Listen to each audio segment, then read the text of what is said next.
e-bike na walang control, dire-diretso ang takbo. So, sanhin yan, throttle. Papalitan natin tong throttle na to. Ito, papalit natin. Ito natin yan kakabit. Ito talaga pag tag-ulan, ito ang mga sakit ng e-bike, throttle.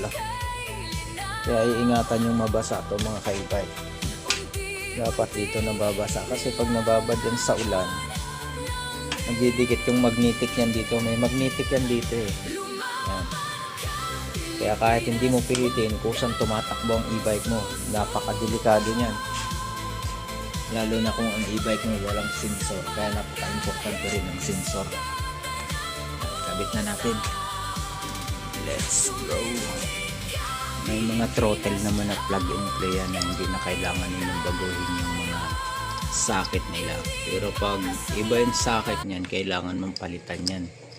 Tulad nitong kinakabit ko na to, plug and play lang to, huhugutin lang yan, din isasalpak. Okay na yan.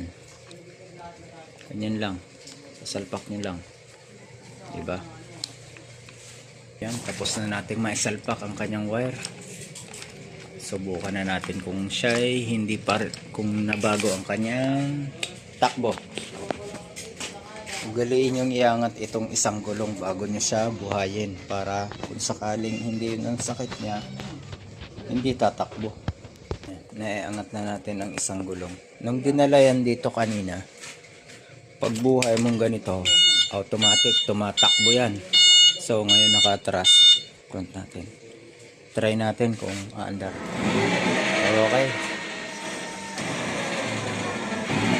Malinaw na throttle ang sakit niya. Kasi nung dinalayan kanina dito, hindi mapigilan ang pagtakbo niya. Kaya kailangan patayin muna bago itulak. Yan. Success na ang ating trabaho for today, mga ka-e-bike.